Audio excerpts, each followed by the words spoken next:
here is the Writer's Almanac for Tuesday. It's the 15th of December 2020. It's the birthday of Peter Grolnick, born in Boston, 1943. Wrote magazine profiles of blues musicians, Muddy Waters, Howlin' Wolf, Charlie Rich. Wrote a highly regarded 2-volume biography of Elvis. Last Train to Memphis, The Rise of Elvis Presley, and 5 years later, Careless Love, The Unmaking of Elvis Presley. It's the birthday of Edna O'Brien, born County Clare in the west of Ireland, 1932. Grew up in a village where people were told by the priest to read only religious books, but a copy of Gone with the Wind was passed around, and that was the first fiction that Edna O'Brien ever read. She went to a convent to become a nun. She quit to study pharmacy, married when she was 20, and then in just 3 weeks, she wrote her first novel, Country Girls. Came out in 1960. It was burned publicly in her hometown, but it was popular in Britain and America. She said, "It wrote itself. My arm just held the pen." Edna O'Brien, who said, "When anyone asks me about the Irish character, I say, look at the trees, maimed, stark, and misshapen, but ferociously tenacious." It's the birthday of the playwright Maxwell Anderson, born on a farm near Atlantic, Pennsylvania, 1888.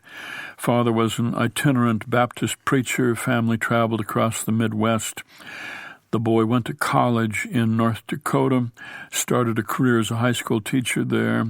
He was fired because he was a pacifist. He turned to writing. His first play was called White Desert, 1923, written in verse, a tragedy about a marriage set on the North Dakota prairie, which got some great reviews but closed after 12 performances. He kept writing. He wrote plays like What Price Glory and Both Your Houses, which won the Pulitzer Prize, and Anne of the Thousand Days, an incredibly prolific writer, wrote 33 plays in 36 years. And it's the birthday of the physicist Freeman Dyson, born in Crowthorne Village, England, 1923.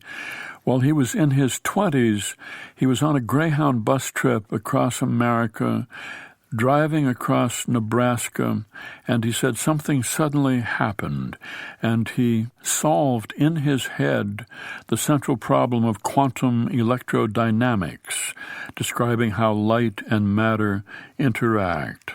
His first book was Disturbing the Universe, in which he tried to give to non-scientists a picture of the passions, misadventures, and dreams that constitute the life of a scientist. Here's a poem for today by Joe McDougall, entitled Evening. From a wood beyond the fields, something dark has not yet advanced toward the yellow light of the kitchen. A woman puts away dishes. A man goes through the mail. A child leans over the table, saying her homework. The dog looks up once and growls, as if not meaning to, a sound almost inaudible. He clicks across the floor, nosing for crumbs. A poem by Joe McDougall, Evening, from Dirt, published by Autumn House Press, and used by permission here on the Writer's Almanac, funded by donations from listeners like you, now available on PRX for distribution by your local radio station. Be well, do good work, and keep in touch.